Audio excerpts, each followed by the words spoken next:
آنکھ شیخ احمد سرحدی فاروقی مجدد یا رخصانی ہو جائے اور آدم سے لے کر قیامت تک کے سارے ولی اکٹھے کیے جائیں اور ان سارے ولیوں کو 1,000,000,000 سال زندگی دی جائے اور ان سب کو حرم کعبہ میں اکٹھا کیا جائے اور یہ 1,000,000 سال کعبے میں بیٹھ کر اللہ کی عبادت کرتے رہیں، ایک سانس جتنی مقدار میں بھی نافرمانی خدا نہ کریں، پوری دنیا کے ولی ہوں، غوث ہوں، قطب ہوں، ابدال ہوں، 1,000,000 سال زندگی ہو، کعبے کے اندر بیٹھ کر اللہ کی عبادت کریں۔ اہل سنت کا عقیدہ کیا ہے؟ اہل سنت کہتے ہیں کہ سارے مل بھی جائیں تو حسین کی جوتیوں کا مقابلہ نہیں کر سکتے۔ یہ ہمارا عقیدہ ہے۔ اب میں آپ سے پوچھتا ہوں، ادھر ادھر دیکھنے والوں اتنے خوبصورت عقیدے کو چھوڑ کر کہیں اور کیوں جا رہے ہیں؟ اہل سنت سے زیادہ حسین کو کون مانتا ہے؟ یہ ہمارا عقیدہ ہے۔ ان سے پوچھئے ان کا کیا عقیدہ ہے؟ وہ تو کہتے ہیں بھائی حسین، ہم کہتے ہیں بھائی نہ ہائے، ہم کہتے ہیں یا حسین۔ اب اس سے خوبصورت عقیدہ کس کے پاس ہے؟ اچھا یہ بات میں نے کیوں کی ہے؟ ہمارے اسلاف نے کیوں کی ہے؟ اگر حسین صرف نبی کے نواسہ ہوتے نا پھر یہ مقام نہیں ملنا تھا۔ آپ سے ایک سوال کروں، نواسے ہوتے لیکن اپنے نانا کا کلمہ ہی نہ پڑھتے، نواسے ہوتے اپنے نانا کے نقش قدم پر نہ ہوتے، نواسے ہوتے لیکن نانا جان کی تعلیمات پر عمل نہ کرتے تو یہ مقام مل جاتا؟ یہ مقام نہیں ملنا تھا نا۔ حسین کو یہ عظمت کیوں ملی؟ حسین ایک ہی وقت میں نبی کا نواسہ بھی ہے، نبی کا صحابی بھی ہے۔ حسین صحابی بھی ہے، اکیلے نواسہ رسول نہیں ہے۔ حسین کو جو عظمت ملی ہے وہ اس لیے ملی ہے کہ حسین نواسہ رسول بھی ہے، لیکن سب سے بڑا شرف یہ ہے کہ حسین صحابی رسول بھی ہے۔ اب صحابیت کی وجہ سے ہم کہتے ہیں کہ کروڑوں اولیاء اکٹھے ہو جائیں تو حسین کے قدموں کے ساتھ جو خاک لگتی ہے وہ اس خاک کا بھی مقابلہ نہیں کر سکتے۔ اب ہم آتے ہیں اپنے عقیدے کی طرف۔ اس لیے ہم کہتے ہیں اگر عظمت اہل بیت کو سمجھنا ہو تو امام بارگاہ نہ جایا کرو، کسی صحابی کے دروازے پر جایا کرو۔ عظمت اہل بیت سمجھنے کے لیے صحابی کا تعلق نہ کرو، صحابی کا تعلق نہ کرو۔ صحابہ تمہیں بتائیں گے عظمت اہل بیت کیا ہے، وہ وہاں سے پتہ چلے گی۔ ہر منبر والا، ہر دستار والا، ہر جوتے والا، ہر مسجد والا تمہیں حسین کی عظمت نہیں بتائے گا۔ حسین کی عظمت تمہیں وہ بتائے گا جو آل نبی کو بھی مانتا ہے، اصحاب نبی کو بھی مانتا ہے، وہ تمہیں بتائے گا کہ حسین کی عظمت کیا ہے۔ اب آئیے خلیفۃ الرسول سیدنا صدیق اکبر رضی اللہ تعالی عنہ کیا فرماتے ہیں؟ فرماتے ہیں مجھے اپنے سارے گہرانے سے، بیوی بچوں سے، ماں باپ سے، دادا دادی سے، نانا نانی سے، سیدنا صدیق اکبر فرماتے ہیں اپنے سارے گہرانے سے مجھے رسول اللہ کا گہرانہ زیادہ عزیز ہے۔ زیادہ کیا ہے؟ کہنا اور بات ہے، کر کے دکھانا اور بات ہے۔ کہنا اور بات ہے، کر کے دکھانا اور بات ہے۔ کہنے میں تو بہت مل جائیں گے لیکن کر کے دکھانے میں کوئی نہیں ملے گا۔ اور میں آپ کو بتاتا ہوں ان لوگوں نے کیسے کر کے دکھایا، کیسے کر کے دکھایا۔ ایران فتح ہوا، شاہ ایران کی 3 بیٹیاں قیدی بن کر مدینے آئیں۔ ان میں سب سے بڑی بیٹی شاہ ایران کی شاہ بانو نام تھا، شاہ بانو۔ یہ حسن و جمال کی پیکر تھی۔ جب مسجد نبوی میں دربار فاروقی میں ان کو پیش کیا گیا تو انہوں نے اپنے چہرے پر نقاب ڈالا ہوا، لیکن نقاب کے باوجود اندر سے حسن ظاہر آ رہا تھا۔ اتنی حسینہ اور جمیلہ تھی. اب مسجد نبوی میں ان کو پیش کیا گیا.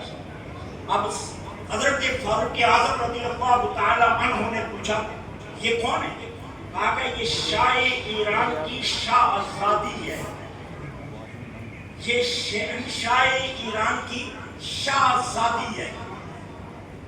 اب فیصلہ ہونا تھا یہ شاہزادی ہے پھر اس کا فیصلہ بھی ہو جائے. مولا کائنات شہنشاہ ولایت سیدنا حضرت علی کرم اللہ وجہ الکریم بھی بیٹھے ہوئے. اب پوچھا علی کیا خیال ہے اس کے بارے میں؟ انہوں نے فرمایا یہ شاہزادی ہے تو اس کے ساتھ سلوک باقی قیدیوں والا نہیں ہونا چاہیے. اچھا پھر کیا ہونا چاہیے؟ حضرت علی نے فرمایا کہ ان تینوں بہنوں کو میں خریدتا ہوں اور خرید کر میں ان کو آزاد کرتا ہوں اور آزاد کرنے کے بعد پھر فیصلہ آپ کے حوالے کرتا ہوں. آپ فیصلہ کیجیے کہ آپ نے کیا کرنا ہے. اب تینوں کی قیمت سیدنا حضرت علی کرم اللہ وجہ الکریم نے عطا فرمائی. اب تینوں کو خرید کر آزاد کر دیا گیا.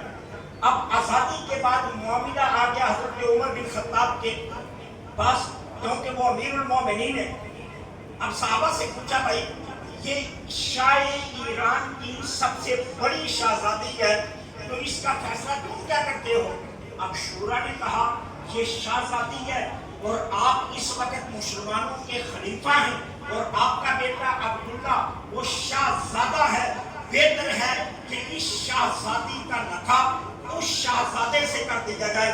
حضرت عمر نے فرمایا نہیں تم کا فیصلہ صحیح نہیں کر سکے. مدینے میں ایک اور شاہزادہ ہے جسے تم نہیں سمجھتے. میرا بیٹا شاہزادہ نہیں ہے.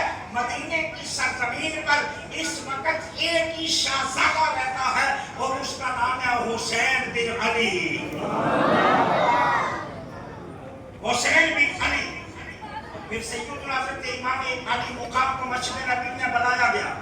حضرت شاہ بانو کا نقاب حضرت عمر بن خطاب نے خود حصے پڑھا دیا حضرت امام علی مقام سے. اب جب ان کا نقاب ہو گیا تو نام رکھا شہر بانو. شاہ بانو سے نام رکھ دیا گیا شہر بانو. اور شہر بانو وہی کائنات کی مقدس ترین خاتون بنی ہے جو سیدنا حضرت امام زین العابدین کی والدہ ہیں.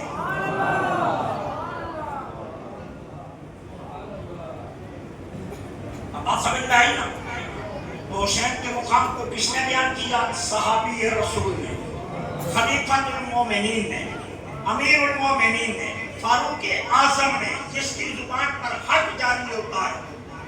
اس فاروق اعظم نے بتایا کہ مدینے کی زمین پر عبداللہ عمر کا بیٹا شاہزادہ نہیں ہے جہاں علی کا بیٹا فاطمہ کا نام شاہزادہ ہے. اہل نبی کی عظمت کو سمجھنا ہو تو پھر صحابہ سے سمجھیے. صحابہ کی درباروں میں جائیے. اب دربار فاروقی لگا ہوا ہے. حضرت عمر بن خطاب اندر بیٹھے، دروازہ بند ہے. اندر شورا کا اجلاس ہو رہا ہے. ملاقاتیوں کی لائن لگی ہوئی ہے اور لائن میں کون ہے؟ حضرت عمر بن خطاب کا سکا بیٹا عبداللہ بن عمر بھی کھڑے ہیں. سیدنا حضرت امام حسن آ گئے. لائن دیکھی. لائن میں عبداللہ بن عمر کو دیکھا. حضرت امام حسین واپس چلے گئے. کہنے لگے جب بیٹے کو اندر جانے کی اجازت نہیں ہے تو مجھے اجازت کیسے ملے گی؟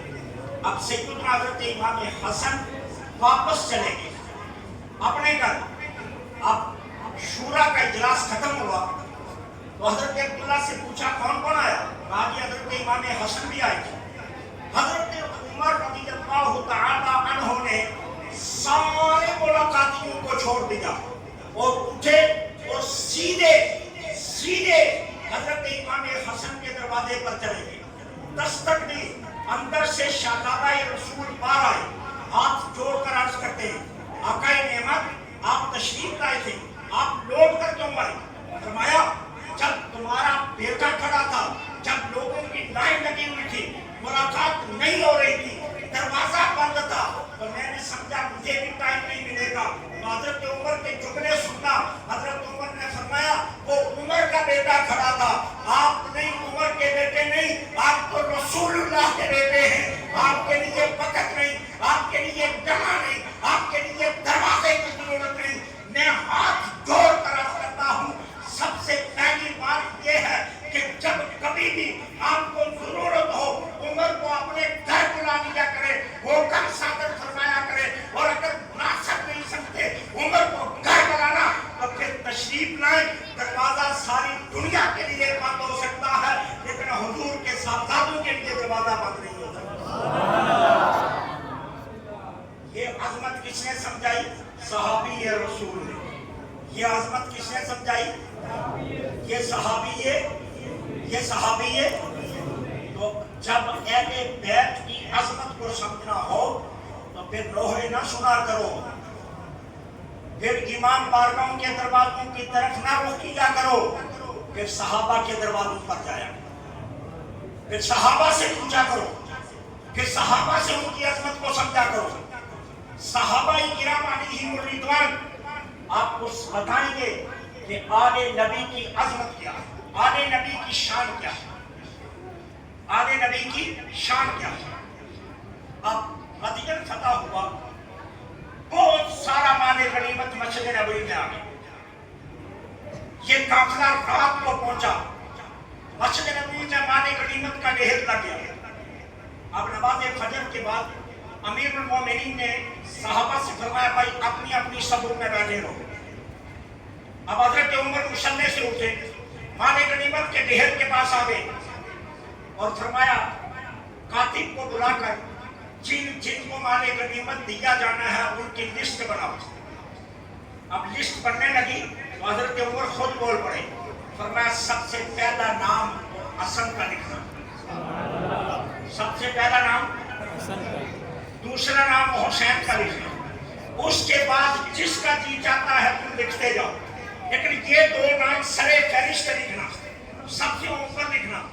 اب نام لکھ دیے گئے, لسٹ بن گئی. اب کہا گیا جن کی لسٹ میں نام آ گیا انہیں بلایا جائے. اب سب سے پہلے حضرت امام حسن علیہ السلام تشریف لائے. حضرت عمر بن خطاب رضی اللہ تعالیٰ عنہ نے ان کی خدمت میں 1000 درہم پیش کیا.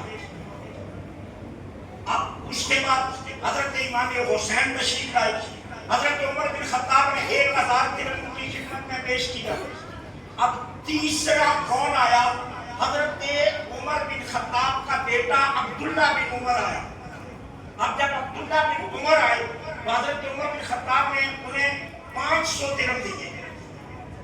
اب بات سمجھ رہے ہیں کتنے درہم دیے؟ عبداللہ بن عمر کھڑے ہو گئے. ابا جان دنیا کا لالچ تو نہیں ہے, پیسے کا حرص تو نہیں ہے, کما تو نہیں ہے, پیسے کے بات نہیں کر رہا, لیکن ایک سوال ضرور کروں گا. میں وہ کیا کہتے ہیں جب حسن و حسین گلیوں میں کھیلا کرتے تھے میں تو اس وقت بھی جنگیں لڑتا تھا. ابھی حسن و حسین چھوٹے تھے میں تو اس وقت بھی مجاہدین کی فہرست میں شامل تھا. سروس میری زیادہ ہے, کارنامے میرے زیادہ ہے, کام میرا زیادہ ہے. ان کو 1000 اور مجھے 500. اب حضرت عمر بن خطاب کا جواب سننا ذرا تسلی سے. فرمایا بیٹے یہ مال سروس کی بنیاد پر نہیں دیا گیا, یہ نسبت کی بنیاد پر دیا گیا. یہاں کہانی سروس کی نہیں ہے, یہاں بات سروس کی نہیں ہے, یہاں بات ہے نسبت کی. 1000 دینا ہے نا, 1000 دینا ہے تو جاؤ نانا رسول لے کر آؤ, جاؤ نانی خدیجہ لے کر آؤ, جاؤ ماں فاطمہ لے کر آؤ, جاؤ بابا علی لے کر آؤ. لیکن اگر تیرا باپ عمر علی کے برابر نہیں ہو سکتا, تیری ماں زینب یہ حضرت فاطمہ کے برابر نہیں ہو سکتی, اگر تیرا دادا خطاب ابو طالب کے برابر نہیں ہو سکتا, تیری دادی فاطمہ بنت اسد کے برابر نہیں ہو سکتی, تو پھر یاد رکھ زندگی میں دوبارہ یہ سوال مت کرنا, حسن حسین کا مقابلہ کرنے کی مت سوچنا. بیٹے ان کو جو دیا جا رہا ہے وہ ان کی سروس کی بنیاد پر نہیں, ان کی نسبت کی بنیاد پر دیا جا رہا ہے۔ اب یہ دونوں شہزادے مل کر کے اور ابا جان کی خدمت میں حاضر ہو گئے مولا کائنات کی خدمت میں، اور مولا کائنات کی خدمت میں جا کر کے سارا واقعہ بیان کیا۔ اب بات جو میں کرنے لگا وہ ہے، یہ سارا واقعہ جا کر مولا کائنات کی خدمت میں بیان کیا، اور اب مولا کائنات آگے سے کیا ارشاد فرما رہے ہیں، میرے پیارے بیٹو عمر کے بارے میں ایک حکم کا مجھے بھی پتا ہے، عمر کے بارے میں ایک حکم کا مجھے بھی پتا ہے۔ اب شہزادوں نے پوچھا ابا جان آپ کو کیا پتا؟ فرمایا میں نے اپنے رسول سے اپنے کانوں سے سنا تھا کہ میرے آقا نے فرمایا تھا عمر سراج اہل جنہ، عمر اہل جنت کا چراغ ہے۔ عمر اہل جنت کا کیا ہے؟ عمر اہل جنت کا، یہ کس نے کہا؟ مولا کائنات نے۔ مولا یہ جو فتنے بیان کیے جا رہی ہے کہاں سے آگے؟ یہ جو اختلافات بیان کیے جا رہی ہے کہاں سے آگے؟ اب بات ختم نہیں ہوئی ہے، ابھی میں حدیث کو مکمل کرنے لگا ہوں۔ اب ہوا کیا؟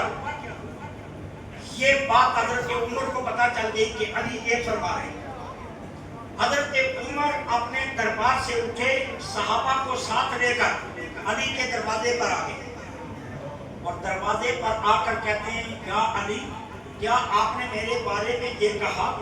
حضرت علی نے فرمایا بالکل میں نے کہا۔ تو ایک مہربانی ہو سکتی ہے؟ کہا کیا؟ کہا یہ مجھے لکھ کر دے دے، یہ مجھے لکھ کر دے دے۔ اب سیدنا علی المرتضی رضی اللہ تعالیٰ عنہ نے قلم لیا، کاغذ لیا، اور جو کلمات لکھے میں مکمل سنانے لگا۔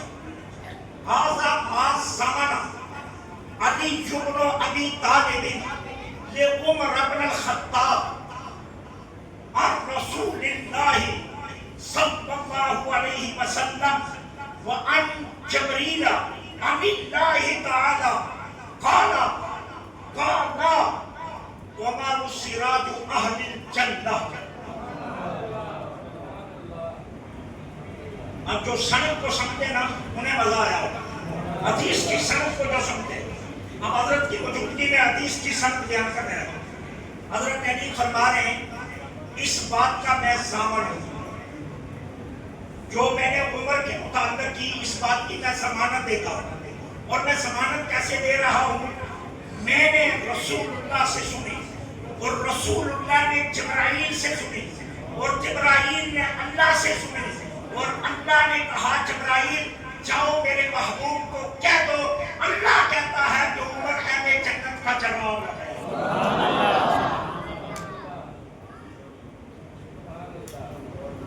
اللہ فرما رہا ہے عمر اہل جنت کا کیا ہے؟ اور اس حدیث کی ضمانت کون دے رہا ہے؟ حضرت علی۔ حضرت مولا کائنات اس حدیث کی ضمانت دے رہے ہیں، اور لکھ کر دے رہے ہیں، اور پوری سند ساتھ بیان کر رہے ہیں۔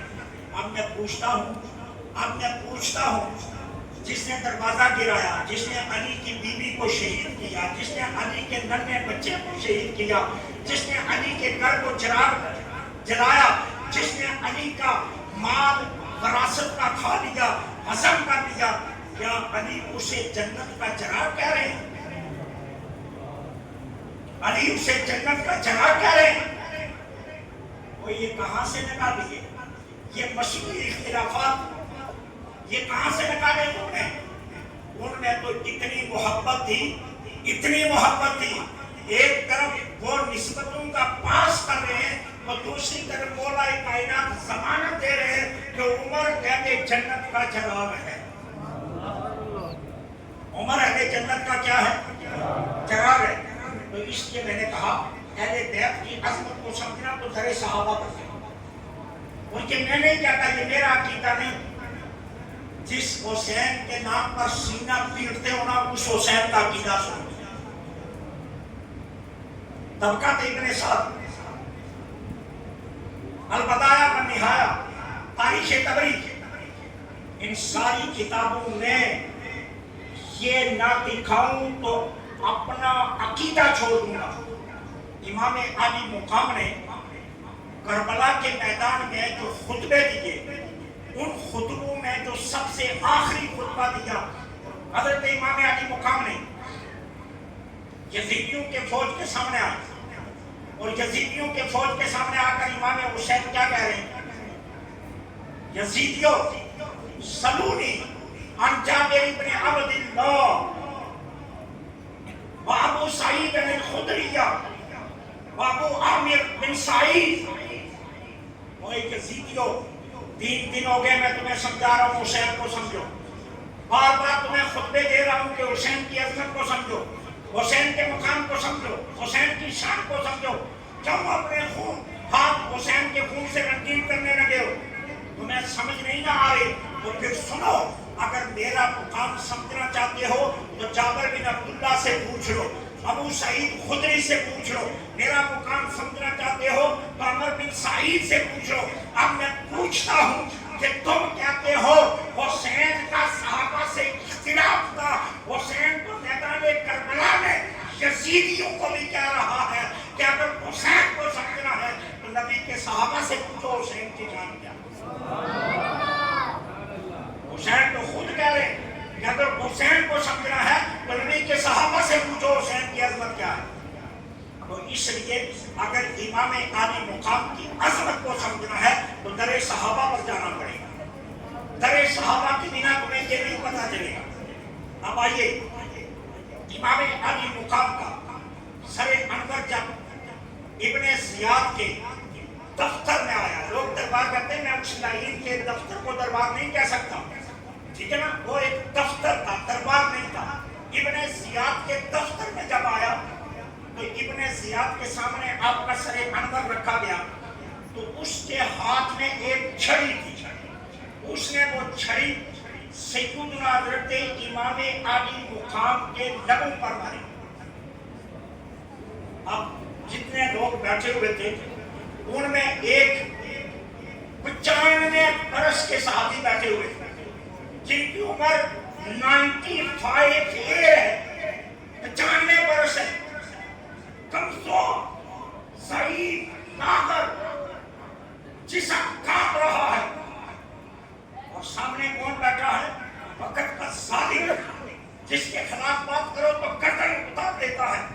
صحابی رسول نے پرواہ نہیں کی، اٹھ کر کھڑے ہو گئے، کانپتے جسم کے ساتھ، لرزتے ہونٹوں کے ساتھ اسے کہا، یا ابن زیاد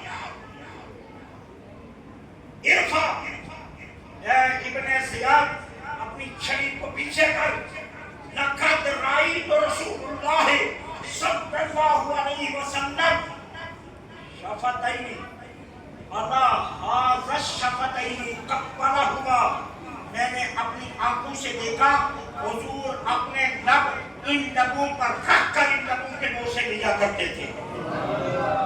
ان لبوں کے کیا کیا کرتے تھے؟ بوسے لیا کرتے تھے۔ حضور اپنے لب ان لبوں کے اوپر رکھ کر بوسے لیا کرتے تھے۔ اب یہ کس نے للکارا؟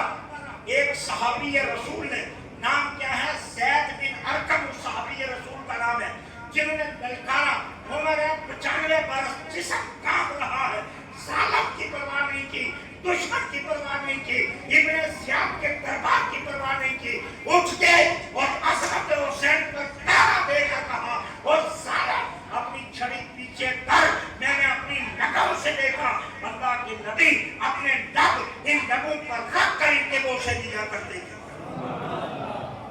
عظمت حسین کو سمجھنا ہے تو در صحابہ پر چلو۔ ذاکروں کو کیا پتا، مغیوں کو کیا پتا، چرس پینے والوں کو کیا پتا، 2-2 3-3 لاکھ کے ٹھیکے پر آنے والوں کو کیا پتا، انہیں کیا معلوم کہ عظمت حسین کیا ہے۔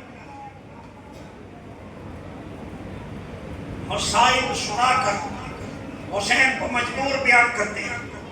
حسین مجبور نہیں ہے، حسین تو کائنات کا شہزادہ ہے، حسین تو کائنات کا شہنشاہ ہے۔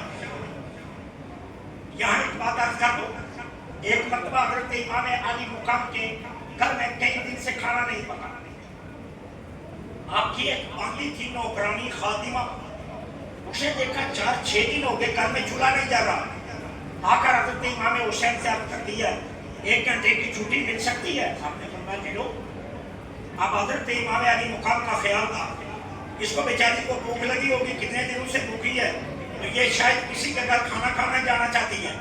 وہ گئی، تھوڑی دیر کے بعد واپس آ گئی، اپنے ہاتھ میں پیسے پکڑے ہوئے، پیسے آ کر حضرت امام علی مقام کی خدمت میں پیش کر کے کہتی ہے حسین یہ لے لو اور بازار سے سودا لے کر آؤ تاکہ کھانا پکے۔ اب امام علی مقام نے پوچھا کہ پیسے کہاں سے لائی، یہ کدھر سے لائی؟ اس نے عرض کیا میرے پاس ایک گولڈ کی انگوٹھی تھی سونے کی، میں نے وہ بازار بیچی ہے اور بیچ کر پیسے لائی ہوں تاکہ گھر میں کھانا پکے۔ اب امام حسین کے چہرے پر تبسم آ گیا، مسکراہٹ آ گئی، جہاں کھڑے تھے وہیں اپنا قدم اٹھایا اور قدم اٹھا کر دوبارہ زور سے زمین پر مارا اور زمین پر مار کر قدم پھر اٹھایا اور لونڈی کو کہا دیکھ، تو جہاں قدم لگا تھا وہ ساری زمین سونا بن گئی تھی۔ وہ ساری زمین کیا بن گئی تھی؟ امام حسین نے جو آگے جملے فرمائے نا وہ بھی سن لینا، یہ بات یہاں ختم نہیں ہوئی۔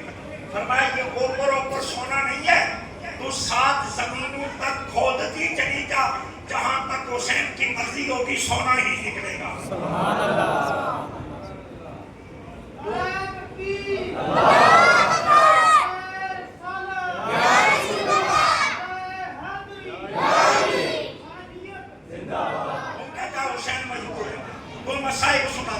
مصائب سنا کر بلاتا ہے، مصائب نہ سناؤ، حسین کی عظمت کو بیان کرو۔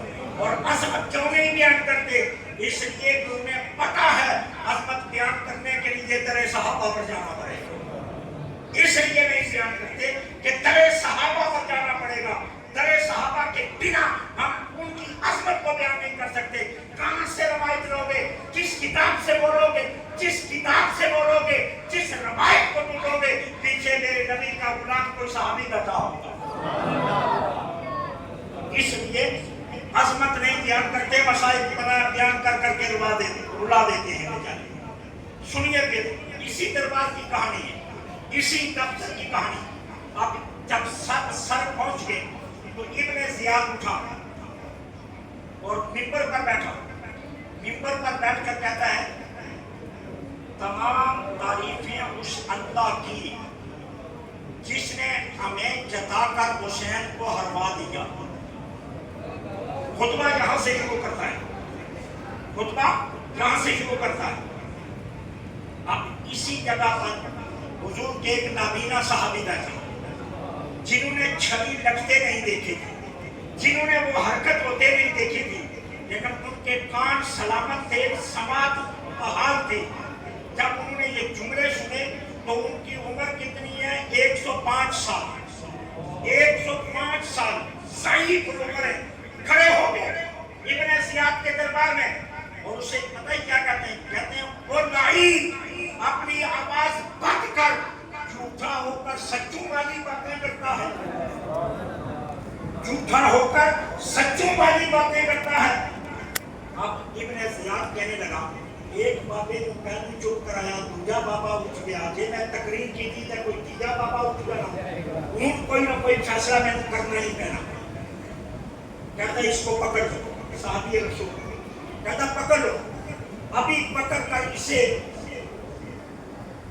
جنات کے حوالے کرو اور اس کو سزائے موت، ابھی اس کی گردن کا پھندا لگا۔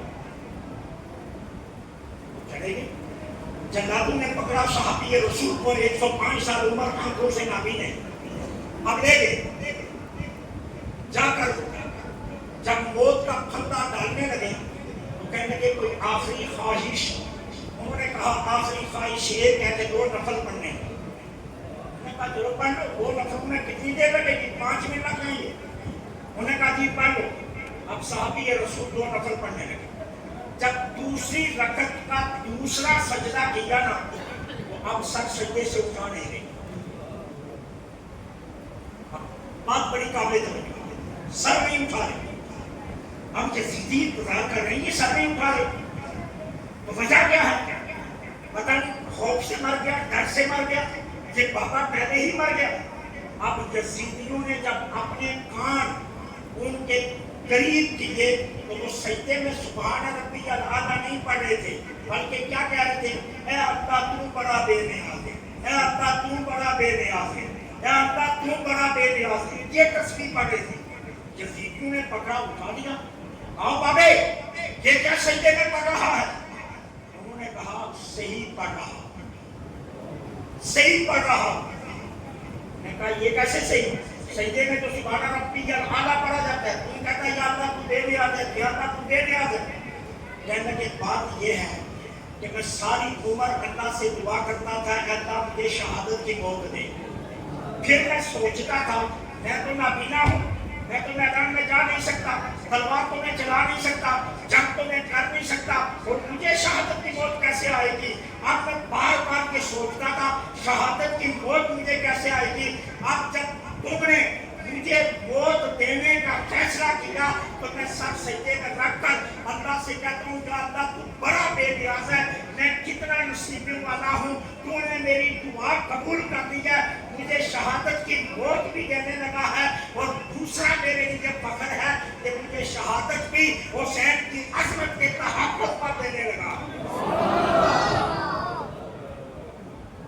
میں تو اس لیے کہتا ہوں اللہ تو بڑا بے نیاز ہے کہ مجھے شہادت کی موت دینے لگا ہے، اور وہ بھی حسین کی عظمت پر پہرا دیتے ہوئے دینے لگا ہے کہ میں حسین کی عظمت پر پہرا دیتے ہوئے شہید ہونے لگا ہوں۔ اس لیے میں کہتا ہوں یا اللہ تو بڑا بے نیاز ہے۔ اور مجھے بتائیے حسین کی عظمت جان دے کر بھی کہنا کہ مجھے فخر ہے، نابینا ہو کر بھی کہنا، 105 سال کی عمر میں چولہائے موت سے دور جانا اور کوئی گلا نہ کرنا اور کہنا میں فخر سے جا رہا ہوں حسین کی عظمت پر۔ اب مجھے بتائیے یہ شان صحابہ کے علاوہ کون بیان کر سکتا ہے؟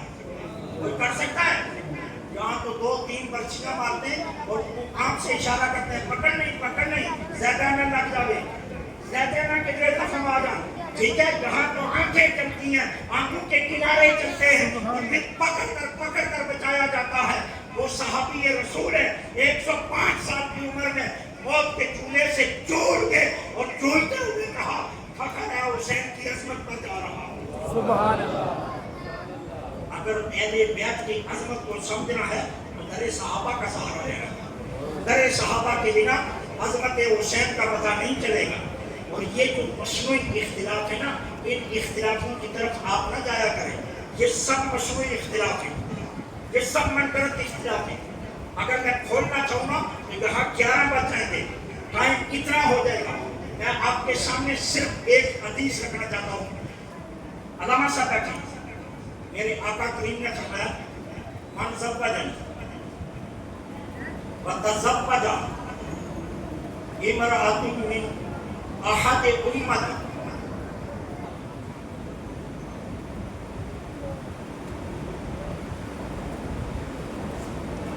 سرکار دو عالم فرماتے ہیں جس نے مجھے اپنی بیٹی دی یا جس نے میری بیٹی لی،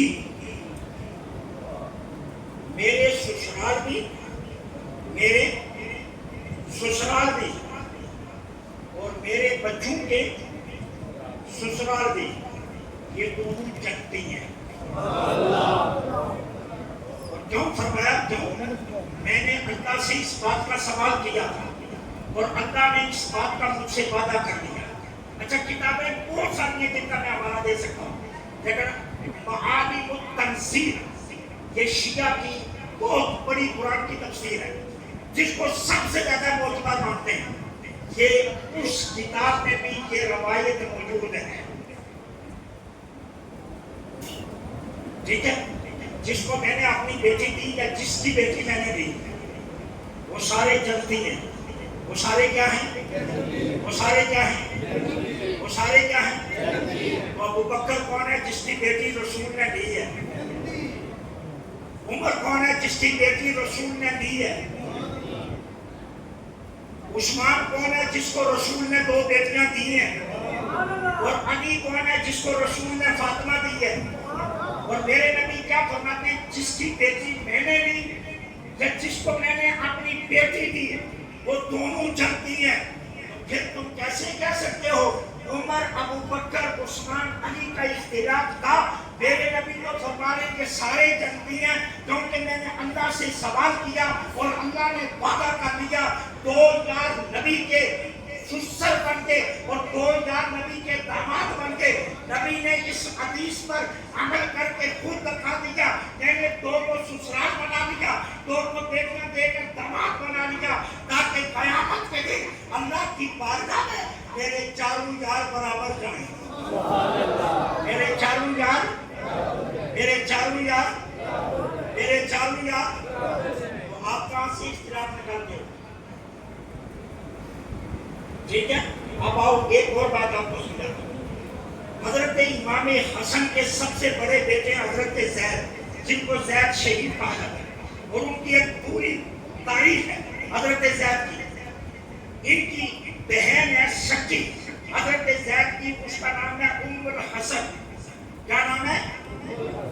ام یہ نام یاد رکھا کہ ام الحسن کس کی بیوی ہے؟ حضرت عبداللہ کی۔ کس کی بیوی ہے؟ کس کی بیوی ہے؟ اور حضرت عبداللہ کون ہے؟ حضرت زبیر کے بیٹے۔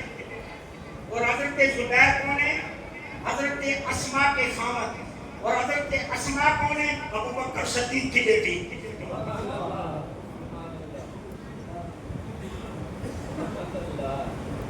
ٹھیک ہے، اب حضرت عبداللہ کیا لگے؟ حضرت ابو بکر صدیق کے نواسے۔ کیا لگے؟ حضرت عبداللہ حضرت ابو بکر صدیق کے کیا لگے؟ نواسے۔ کیا لگے؟ نواسے۔ اور امام حسن کی سکی بیٹی حضرت ابو بکر صدیق کے نواسے کے گھر ہے، تو آپ رشتہ جوڑوں تو کیا بنے گا؟ ابو بکر ابو بکر ابو بکر ابو بکر صدیق۔ یہ کون ہے؟ جو حضرت امام حسن کی بیٹی کے سسر بن جاتے ہیں، تو کہنے دو کہ ان میں رشتہ داریاں تھیں، ان میں اختلاف نہیں تھا۔ ان میں رشتہ داریاں تھیں، ان میں اختلاف ان میں رشتہ داریاں تھیں، ان میں اختلاف۔ اپنے دشمنوں کو کوئی بیٹی دیتا ہے؟ کوئی دیتا ہے؟ اچھا، میں آپ کو ایک اور بات سمجھانے لگا ہوں۔ اچھا، آج کسی نون لکھیے کے گھر بچہ پیدا ہو تو آپ کی اس سے بڑی محبت ہو تو آپ اسے جا کر کہیں یار مہربانی کر اس کا نام عمران خان رکھ دے۔ عمران خان رکھے گا؟ رکھے گا عمران خان؟ نہیں رکھے گا۔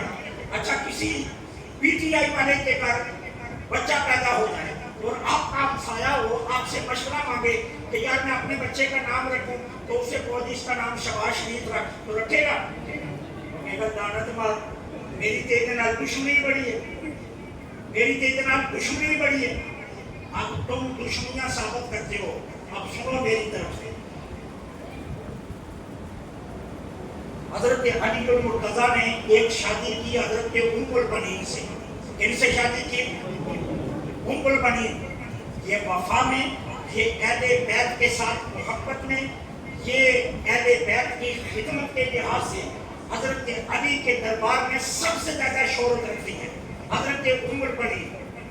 ٹھیک ہے، اب حضرت ام البنین کو اللہ نے 4 بیٹے دیے۔ کتنے بیٹے دیے؟ 4 بیٹے۔ ام البنین بیوی کس کی ہے؟ حضرت علی کی۔ بیوی کس کی ہے؟ کس کی بیوی ہے؟ مولا کائنات کی۔ اب اللہ نے ام البنین اور مولا کائنات کو کتنے بیٹے دیے؟ 4 بیٹے۔ کتنے دیے؟ 4۔ اب نام کیا رکھے؟ سب سے بڑے بیٹے کا نام رکھا عبداللہ، اس سے چھوٹے بیٹے کا نام رکھا جعفر، اس سے چھوٹے بیٹے کا نام رکھا عثمان، اور اس سے چھوٹے بیٹے کا نام رکھا عباس، جس کو عباس علمدار کہتے ہیں۔ ٹھیک ہے، اب میں آپ سے پوچھتا ہوں، علی کو نہیں پتا تھا عثمان میرا دشمن ہے اور میں دشمن کے نام پر اپنے بیٹے کا نام رکھ رہا ہوں؟ ام البنین سے 4 بیٹے ہوئے نا، تو 4 بیٹوں کے نام ہے عبداللہ، جعفر، عثمان اور عباس۔ اب حضرت عثمان کے نام پر علی المرتضیٰ نے اپنے بیٹے کا نام عثمان رکھا، تو کسی نے علی کو کہا نہیں سیاسی جنگ ہے، مخالفت ہے، بہت زیادہ دور ہے, آپس میں تمہاری بڑی دشمنی چل رہی ہے, زبردستی تم سے حکومت لی ہے. عثمان کا نمبر نہیں بنتا تھا, وہ زبردستی آ گیا, تو تم اس کے نام پر اپنے بیٹے کا نام رکھتے ہو. کسی کی جرأت نہیں تھی. جاؤ, مدینے والے جانتے تھے عثمان اور علی ایسے نہیں ایسے ہیں, ایسے نہیں کیسے ہیں, ایسے ہیں. ان کے درمیان دوستی ہے, ان کے درمیان یاری ہے, ان کے درمیان محبت ہے. تو میں پوچھتا ہوں, مدینے والوں کو زیادہ پتا تھا یا امام بارگاہ والے کو زیادہ پتا ہے؟ کس کو زیادہ پتا تھا؟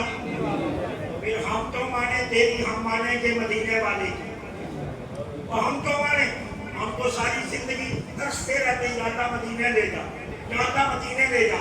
اور بھی بیچارے کو 27ویں کو پیسے جمع ہوتے ہیں, وہ بیچارہ گن کر وہاں رکھتا ہے جہاں بیوی کی نظر نہ پڑے, اور اسے پوچھا کہ مولوی صاحب بیوی سے پیسے کیوں چھپائے؟ کہتا ہے یار مدینے جانا ہے, یار مدینے جانا ہے, اس لیے بیگم کی نظر پڑ گئی تو وہ خرچ کر دے گی, میں نے تو مدینے جانا ہے. تو جب مدینے کے لیے ہم اتنا ترس رہے تو ہمیں تیری گلیوں کی باتیں سننے کی ضرورت کیا ہے؟ ہم مدینے والوں کی باتیں سنیں گے, اور مدینے والے یہ کہتے ہیں کہ اگر عظمت اہل بیت سمجھ لیا تو تم صحابہ کے در پر آ جاؤ, اور اگر تم نے ان کی دوستی سمجھ لیا تو چاروں یاروں کے دروازوں پر آ جاؤ, یاروں کے دروازوں پر آ جاؤ. اچھا, آخری بات آپ کرنے لگا. ایک کو ہے نا, وہ مفتی کہتا ہے لیکن میں نہیں مانتا, طارق مسعود, وہ جس نے 5 سال بیویاں رکھی ہوئی ہیں, طارق مسعود, اس نے بیان دیا اس محرم میں, کہتا حسین پر یزید کی اطاعت واجب تھی, لہذا حسین نے یزید کے سامنے کھڑے ہو کر بہت بڑی غلطی کی علی نے, جو اس نے بیان دیا باقاعدہ خطبے میں, کہتا ہے اطاعت واجب تھی. اچھا, قرآن کی آیت پڑھی ہے سورہ نساء پارہ نمبر 5 آیہ کریمہ نمبر 59. یہ آیت اس نے پڑھی, یا الذین آمنوا اطیعوا اللہ واطیعوا الرسول واولی الامر منکم, اے ایمان والو اللہ کی اطاعت کرو, رسول کی اطاعت کرو, اور جو تمہارے حاکم ہیں ان کی اطاعت کرو. اب یہ آیت پڑھتے پتہ کیا کہتا ہے؟ قرآن کہتا ہے حاکم جیسا بھی ہو اس کی اطاعت کرو, حاکم جیسا بھی ہو, یہ جملے بولے, حاکم جیسا بھی ہو اس کی اطاعت کرو. تو میں پوچھتا ہوں, شرابی ہے تو سارے شراب پینا شروع ہو جائیں, زانی ہے تو سارے زنا کرو گے, حاکم جیسا بھی ہے اس کی اطاعت ہوئی ہے نا بھائی. اب اس بیوقوف کو یہ نہیں پتا, اللہ نے پہلے فرمایا ہے ایمان والو اللہ کی اطاعت کرو, رسول کی اطاعت کرو, یہ تو پہلے شرط لگا دی. اب کس حاکم کی اطاعت کرنی ہے؟ جو اللہ رسول کی اطاعت کرتا ہو, جو اللہ رسول کی, جو اللہ رسول کی, جو اللہ رسول کی. اچھا, میں طارق مسعود یا طارق جمیل یا کوئی اور نام لے رہے ہیں, وہ قرآن کو زیادہ سمجھتے ہیں یا ابو بکر صدیق قرآن کو زیادہ سمجھتے ہیں؟ قرآن کو زیادہ کون سمجھتا ہے؟ ابو بکر صدیق زیادہ سمجھتے ہیں. آپ علماء بیٹھے ان سے پوچھئے, حضرت ابو بکر صدیق جب خلیفۃ الرسول بنے, مسجد نبوی میں سب سے پہلا خطبہ دیا, صحابہ کو جمع کر دیا, تو اس خطبے میں سب سے پہلا جملہ اللہ کی تعریف کے بعد کیا کہا؟ لوگوں, اگر میں رسول کی اور اللہ کی اطاعت کروں تو تم نے میری اطاعت کرنی ہے, اور اگر میں ان دونوں کی اطاعت نہ کروں تو تمہارے اوپر میری اطاعت کوئی ضروری نہیں, کوئی ضروری, کوئی ضروری. ابو بکر صدیق تو یہ کہہ رہے ہیں, ابو بکر صدیق تو یہ کہہ رہے ہیں کہ اگر میں اللہ رسول کی اطاعت کروں تو میری اطاعت واجب ہے, اور اگر نہ کروں تو میری اطاعت کوئی واجب نہیں. عمر بن خطاب امیر المومنین بنے, پہلا خطبہ دیا تو یہی بات کہی. عثمان بن عفان امیر المومنین بنے, پہلا خطبہ دیا تو یہی بات کہی. علی المرتضیٰ امیر المومنین بنے, پہلا خطبہ دیا تو یہی بات کہی. تو وہ تو کہتے ہیں اطاعت اس کی واجب ہے کہ جو اللہ رسول کی اطاعت کرے, اور طارق مسعود کہتا ہے جیسا بھی ہو اس کی اطاعت کرو. تو ہم کہتے ہیں طارق مسعود تم یزید کی کر لو, ہم حسین کی کر لیں, تم اس کی کر لو, ہم ہم حسین کی کرتے ہیں، ہم اچھا بیٹا باپ کو زیادہ جانتا ہے یا مددگار زیادہ جانتے ہیں؟ بیٹا جانتا ہے نا، بیٹے سے زیادہ تو کوئی نہیں جان سکتا نا. کیوں؟ ابو جی اندر بیٹھے ہوتے ہیں تو وہ کہتے ہیں جا باہر کہتے ہیں میں نہیں ہے تو یہ گلتا پتا تو بیٹے کو ہے نا اور کسی کو پتا نہیں. اس گل کا پتر کو نہیں پتا ہے نا، کسی اور کو نہیں نا پتا کہ جو تم ابا کہتا جا باہر کہتے ہیں ابا کر نہیں ہے. ٹھیک ہے، یہ تو شکر ہے پتر سیانے ہو گئے، نہیں تو کہتے یہ نہ نکل جائے کہ ابا جی کہتے میں کر نہیں ہے. اب بیٹا سب سے زیادہ جانتا ہے نا. اب یزید بدبخت جب فوت ہوا تو اس کا بیٹا معاویہ بن یزید جان نشین مقرر ہوا. کیا ہوا؟ علامہ ابن حجر نے الصواعق المحرقہ کے اندر یہ سارا خطبہ لکھا ہے. وہ جان نشین مقرر ہوا، لوگ جمع ہوئے، وہ خطبہ دینے کے لیے آیا. اب خطبہ دے شروع کرتا ہے اللہ کی حمد و ثنا کے بعد کیا کہتا ہے؟ لوگوں تمہیں پتا ہے، میں اس کا ترجمہ سنا رہا ہوں. لوگوں تمہیں پتا ہے اس سے پہلا میرا باپ حاکم تھا. یہ اس کے جملے ہیں معاویہ بن یزید کی. لوگوں تمہیں پتا ہے نا اس سے پہلا میرا باپ حاکم تھا. وَخَيْرُ أَهْلٍ، اور وہ نائب تھا. پتر کہہ رہے ہیں غیر أَهْلٍ، وہ حاکم بننے کے آئے نہیں تھا. یہ اس کے بیٹے کے الفاظ ہیں کہ وہ حاکم بننے کے لائق نہیں تھا. آگے بیٹا کیا کہتا ہے؟ فَنَقَصَتْ عُمْرُهُ، اللہ کا شکر ہے اللہ نے اس کی عمر کم کر کے اسے بلا لیا. اب بیٹا شکر بنا کے باپ مر گیا. فَنَقَصَتْ عُمْرُهُ، اس کی عمر کم ہو گئی، وہ چلا گیا. سارا فی قبرہ معطوفاً بذنوبہ، کہتا ہے کہ وہ اپنے گناہوں کا ڈھیر لے کر قبر میں پہنچ گیا. معطوفاً بذنوبہ، اپنے گناہوں کا ڈھیر لے کر قبر میں پہنچ گیا. اب آگے گناہ گنواتا ہے. وَقَدْ قَتَلُوا اِطْرَ رسول اللہ صلی اللہ علیہ وسلم، اس کا سب سے بڑا گناہ یہ ہے کہ اس نے رسول اللہ کی آل کو قتل کیا. یہ معاویہ خطبہ دے رہا ہے اور آگے کیا کہتے ہیں؟ کہتا ہے پھر باخل خمرہ، اس نے شراب کو حلال قرار دیا. وَخَرَّبَ الْكَعْبَةَ، اور اس نے کعبے کو ویران کیا، کعبے کی غلاف کو آگ لگائی، کعبے پر سنگ باری کروائی، مسجد نبوی میں کوڑے بدوائے. یہ ساری باتیں کروانے کے بعد آخر میں اس کا بیٹا کہتا ہے میں اس تخت پر لعنت بھیجتا ہوں جس تخت سے حسین کے خون کی بو آئے. جاؤ جس کو مرضی یہ حکومت دے دو، میں حکومت نہیں کرتا. اور وہ ممبر سے اترا، اپنے گھر چلا گیا اور گوشہ نشین ہو گیا. بیٹے نے کہا یہ نااہل ہے، بیٹے نے کہا یہ شراب کو حلال کہتا ہے، بیٹے نے کہا یہ کعبہ کی بے حرمتی کرتا ہے. اب بتائیے جب بیٹا یہ کہہ رہا ہے وہ حسین کا اطاعت واجب تھی یا حسین کا کھڑا ہونا واجب تھا؟ حسین کا کھڑا ہونا واجب. حسین کا کھڑا ہونا واجب تھا. حسین کھڑے ہوئے، اس لیے ہم کہتے ہیں شاہ ہست حسین بادشاہ ہست، دین است حسین دین بنا است حسین، سرداد نداد دست در دست یزید، حقا کی بنائی ناگنا است. اس لیے کہ حسین کا حق یہی تھا کہ حسین نے حق ادا کیا اور وہ کھڑے ہوئے اور کھڑے ہو کر ثابت کیا کہ یہ نااہل ہے، اس لیے حسین اس کے سامنے کھڑا ہوا. اللہ سے دعا ہے اللہ کریم آپ کو سلامت رکھے، آپ کے جذبے اللہ سلامت رکھے. حسین کے ذکر کی برکتیں اللہ آپ کے گھر میں عطا فرمائے. آپ کے گھروں میں سدا حسین کی خیرات بچتی رہے. اللہ ہمیشہ حسین کی روشنی آپ کے گھروں میں رکھے. اللہ اس مسجد مدرسے کو آباد رکھے.